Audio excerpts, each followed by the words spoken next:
Después de la declaratoria de la independencia, los enfrentamientos entre los ejércitos brasileros y orientales continúan. El 12 de octubre de 1825 tiene lugar la batalla de Sarandí, que sería decisiva para mostrar el poderío militar de los orientales frente a las fuerzas brasileras.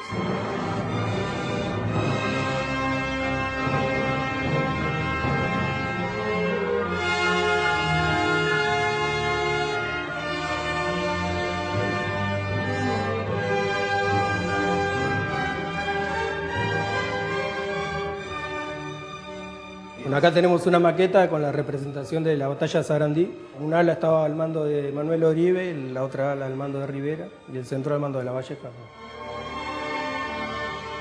Una batalla de caballería, las fuerzas eran parejas, habían 2.000 hombres del lado brasilero y unos 2.000 hombres también del lado oriental. La intención de los brasileros era terminar en un solo golpe en una batalla decisiva con las fuerzas orientales.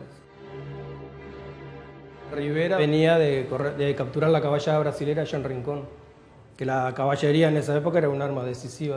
¿Cómo es que le robaron los caballos a los brasileños? Se habla de la batalla del Rincón, pero en realidad fue una acción de Rivera donde en una noche cayó de sorpresa sobre el campamento brasilero y le arrebató la caballada.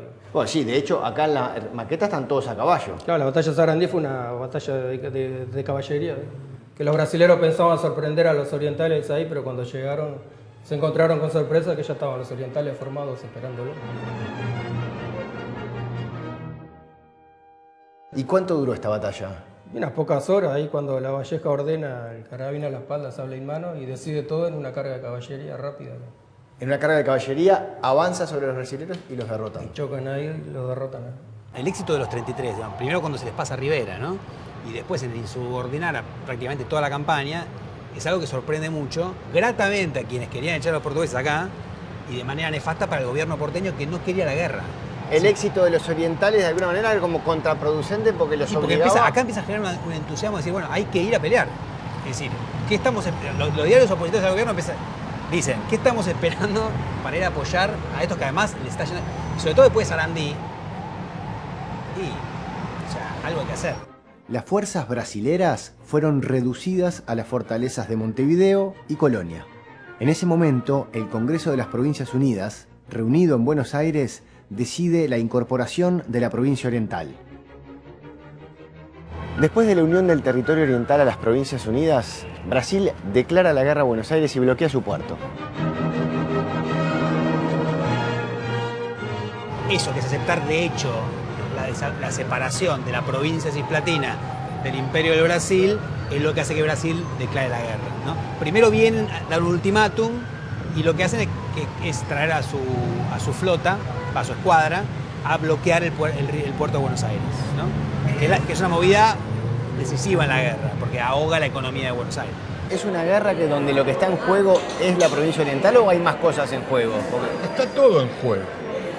Está en juego la provincia oriental, está en juego la frontera entre el Imperio de Brasil y la provincia de Misiones, Corrientes y por ende Entre Ríos.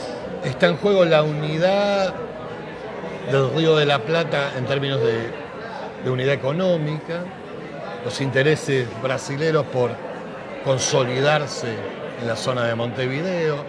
En realidad el nombre que usan es el ejército republicano. Dentro del ejército republicano, que van los porteños, Buenos Aires pone mucha gente, pero también todas las provincias mandan algo, bueno, y un gran contingente es oriental, obviamente. Ese ejército que es grande, ¿no? Nunca hubo en la guerra de independencia un ejército de ese tamaño.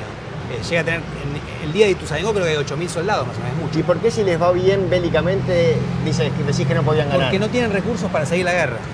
Tienen varios problemas. Una, la deserción. Los ejércitos de esa época, los soldados se van, y en esta guerra en particular todavía no está muy bien estudiado, parece haber sido un fenómeno enorme, ¿no? Que los soldados se van. Entonces Alvear dice, yo, que es el general que gana Ituzaingó, yo no puedo ganar la guerra con esto, mándeme más fuerza, y esa reorganización del ejército nunca se hace. Históricamente siempre se culpó a Alvear de no haber tenido la inteligencia de perseguir a los brasileños después de la batalla de Ituzaingó, donde quizá si lograba otra victoria más, se podía ganar la guerra porque Brasil se queda sin nada. Rivera concibe la idea, dice, esto solo se arregla metiéndole la guerra al imperio adentro. Y entonces él concibe la idea de la campaña de las misiones, meterle la guerra a Brasil adentro. La Valleja no se lo acepta, la Valleja se enoja, Dorrego primero no se lo acepta, Rivera al final se larga solo, conquista las misiones, arma un desparramo fantástico en territorio brasileño y eso termina siendo el precipitante de la independencia nacional, porque ahí el imperio que era intransigente, el emperador que era intransigente, siente que al final, por defender esta provincia díscola, iba a terminar perdiendo Río Grande. La guerra, que era entonces pensada por el emperador como un instrumento de obtener cohesión, de obtener fuerza política, se convierte al revés, en un instrumento contra su propia política. La guerra destruye o desarticula los flujos comerciales. ¿Sí? La guerra ya es vista en Brasil, digo, en la prensa, en la opinión pública en general, como una cosa personal del emperador. Cuando se dice que se bloquea un puerto, ¿qué significa? Que la flota brasilera impide la llegada de puertos a se Buenos ponen Aires. ahí y no los dejan entrar. Entonces tiene que armar una flota, el gobierno de Buenos Aires, para intentar enfrentar eso, que es muy precaria, que se logró generalmente con buques extranjeros y con tripulación extranjera. Pero ahí vas a tener un actor clave, que es la comunidad de mercaderes británicos, que empieza a presionar a su gobierno para que termine la guerra. Porque le estaba afectando los intereses comerciales. Y para Gran Bretaña es un problema complicado, porque tiene una alianza muy firme con Río de Janeiro y quiere tenerla también con Buenos Aires. Esta es una guerra sin vencedores. La prueba de esto son las dos fuerzas que se enfrentan. ¿Sí? No es una guerra de los orientales contra Brasil, una guerra de una banda oriental, de la provincia o de Uruguay. No, es una guerra del gobierno de Buenos Aires, de las provincias del Plata, contra el imperio de Brasil, el gobierno de Río de Janeiro. ¿Y es porque los dos sienten que están perdiendo que van a buscar la mediación de Gran Bretaña? Sí, la prueba de que pierden es que poco después del final de la guerra, los dos gobiernos caen. El gran tema con Inglaterra, con Gran Bretaña, el Reino Unido, es que es la gran potencia de la época y todos dependen de ella, ¿no? Porque en realidad todos estos países nacen con un problema económico feroz, son inviables a nivel fiscal, no tienen recursos, y el único que en esa época puede prestar es Gran Bretaña, ¿no? Y presta a unas tasas que duplican las europeas, es decir, es un negocio feroz para los prestamistas británicos. Pero además, en esa época, yo creo que nunca Gran Bretaña tuvo tanto peso en el Río de la Plata, y en general diría en buena parte de América, como en la década de 1820, porque no tiene contrapeso.